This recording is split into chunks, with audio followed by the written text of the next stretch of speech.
नमस्कार, जी मीडिया के digital platform पर आपका स्वागत है। मैं हूं आपके साथ लोकेंद्र त्यागी। कल मुंबई पुलिस कमिश्नर परमबीर सिंह ने एक बहुत बड़ा खुलासा किया। उन्होंने कहा कि 3 चैनल, जिसमें एक राष्ट्रीय चैनल और 2 क्षेत्रीय चैनल यानी कि रीजनल चैनल हैं, जो टीआरपी में गड़बड़ी करते हुए पाए गए। इस पूरे मामले में कुछ लोगों की गिरफ्तारी भी हुई है और कुछ लोगों को समन भी भेजे गए हैं। लेकिन ये टीआरपी कैसे होती है, इसका क्या असर हमारी और आपकी जिंदगी पर पड़ता है, कैसे ये पता चलता है कि कौन सा चैनल कितना देखा जा रहा है, कैसे ये तय होता है कि कौन सा चैनल नंबर 1 है, नंबर 2 है, इस वीडियो में बहुत आसान भाषा में आज हम आपको बताएंगे। तो भारत में ये तय करने वाला कि कौन सा चैनल नंबर 1 है, कौन सा चैनल नंबर 2 है, कौन सा शो सबसे ज्यादा देखा जा रहा है, ये जिम्मेदारी होती है बार की, जो कि जिसकी फुल फॉर्म है ब्रॉडकास्ट ऑडियंस रिसर्च काउंसिल, जो हर सप्ताह एक डेटा तैयार करती है और जारी करती है चैनल्स को, जिससे यह पता चलता है कि कौन सा चैनल कितना अच्छा कर रहा है और उसकी पोजीशन क्या है।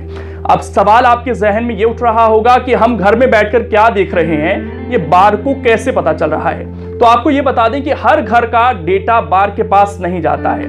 केवल 44,000 लोगों के घरों में बार्क ने एक मीटर सेट किया है उनके सेटअप बॉक्स पे, जिससे वो ये पता करते हैं कि उस घर में क्या कुछ देखा जा रहा है, और उसी के बाद एक डेटा तैयार किया जाता है, पूरी लिस्ट तैयार की जाती है, हर घंटे की लिस्ट तैयार की जाती है कि कौन सा शो कितनी देर देखा गया और कौन सा चैनल सबसे अच्छा प्रदर्शन कर रहा है।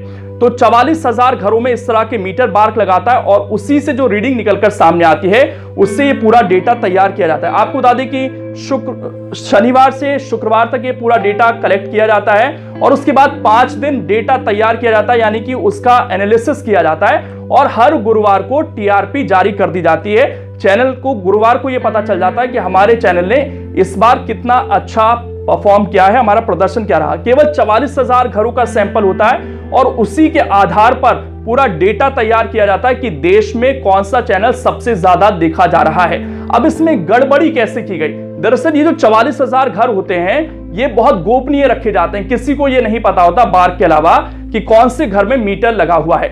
मुंबई पुलिस की माने तो यहीं पर मुंबई में गड़बड़ी की गई। लगभग 2000 घरों में यह पता लगाया गया कि इन घरों में वो बायोमीटर लगा हुआ है, जिससे चैनल की रीडिंग दर्ज होती है कि वो चैनल कितनी बार देखा जा रहा है। जिन घरों में ये मीटर लगे हुए थे, उन घर के मालिकों को कुछ पैसे दिए गए और उनसे यह कहा गया कि आप हमारे चैनल को चलता छोड़ दीजिए, आपको देखना है देखिए, नहीं देखना है मत देखिए, लेकिन चैनल लगातार चलता रहना चाहिए।